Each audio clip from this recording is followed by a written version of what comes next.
Hi friends, welcome to my page. ಬನ್ನಿ, ಇವತ್ತು ಮಧ್ಯಾಹ್ನ ಲಂಚಿಗೆ ಹೊರಗಡೆ ಊಟಕ್ಕೆ ಹೋಗೋಣ ಅಂತ ಎಲ್ಲರೂ ಡಿಸೈಡ್ ಮಾಡಿ ಇವತ್ತು ನಾವು ಒಂದು ಹೊಸ ರೆಸ್ಟೋರೆಂಟ್ಗೆ ಹೋಗ್ತಾ ಇದ್ದೀವಿ. ಆ್ಯಂಡ್ ಇದು ನಮ್ಮ ನಿಯರೆಸ್ಟ್, ನಾವಿರೋ ಕಡೆ ನಿಯರೆಸ್ಟ್ ಇತ್ತು. ಆ್ಯಂಡ್ ಇವತ್ತು ನಾವು ಹೋಗ್ತಿರೋದು ಫಿಶ್ ಥಾಲಿಗೆ. ಒಂದು ಒಳ್ಳೆ ಮೀನೂಟ ಯಾರೆಲ್ಲ ತಿನ್ನಬೇಕು ಅಂತಿದ್ದೀರಾ 100% ನೀವು ಇಲ್ಲಿ ಬಂದು ಒಂದ್ಸರಿ ಟ್ರೈ ಮಾಡಲೇಬೇಕು. ಮಸ್ಟ್ ಟ್ರೈ ಅಂತಲೇ ಹೇಳ್ತೀನಿ. ಬಿಕಾಸ್ ಯಾಕೆಂದರೆ ಟೇಸ್ಟ್ ಮಾತ್ರ ಅಲ್ಟಿಮೇಟ್ ಆಗಿತ್ತು. ಎಲ್ಲ ನಾವು ತೊಗೊಂಡಿದ್ದಂಥ ಎಲ್ಲ ಐಟಮ್ಸು ತುಂಬಾ ಚೆನ್ನಾಗಿತ್ತು ಫ್ರೆಂಡ್ಸ್.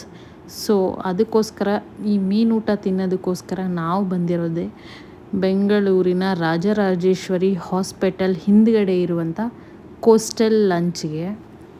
ಇದು ಹೊಸದಾಗಿ ಓಪನ್ ಆಗಿರುವಂಥ ರೆಸ್ಟೋರೆಂಟ್. ಆ್ಯಂಡ್ ನಾವು ಇಲ್ಲಿ ಹೋಗಿದ್ದು ಕೂಡ ಫಸ್ಟ್ ಟೈಮ್. ಆ್ಯಂಡ್ ನಾವಿಲ್ಲಿ ಹೋಗಿ ಆರ್ಡರ್ ಮಾಡಿದ್ದು neer dosa, prawns ghee roast and peri peri chicken ಮತ್ತು fish thali and mutton biryani, ಇಷ್ಟು ಆರ್ಡರ್ ಮಾಡಿದ್ವಿ. ಆ್ಯಂಡ್ 100 ಔಟ್ ಆಫ್ 100 ನಾನು ಇದರಲ್ಲಿ ಯಾವ ಡಿಶ್ಶಿಗೆ ಕೊಡ್ತೀನಿ ಅಂದರೆ ಫ್ರಾನ್ಸ್ ಗೀ ರೋಸ್ಟಿಗೆ ಕೊಡ್ತೀನಿ ಫ್ರೆಂಡ್ಸ್. Super taste, must. ಈ ವಿಡಿಯೋ ನೋಡ್ಕೊಂಡು ಹೋಗೋರಿಗೆ ಹೆಲ್ಪ್ ಆಗಲಿ ಅಂತ ಮೆನು ಕಾರ್ಡ್ ಕೂಡ ಆ್ಯಡ್ ಮಾಡಿದ್ದೀನಿ. ಯಾರೇ ಹೋದರೂ ಫ್ರಾನ್ಸ್ ಗೀ ರೋಸ್ಟ್ ನೀರು ದೋಸೆ ಮಾತ್ರ ಟ್ರೈ ಮಾಡೋದನ್ನ ಮರಿಬೇಡಿ. ಆ್ಯಂಡ್ ಹೇಗಿತ್ತು ಅಂತ ನನ್ನ ಕಾಮೆಂಟಲ್ಲಿ ತಿಳಿಸಿ ಫ್ರೆಂಡ್ಸ್. ನನಗಂತೂ ತುಂಬಾ ಇಷ್ಟ ಆಯಿತು.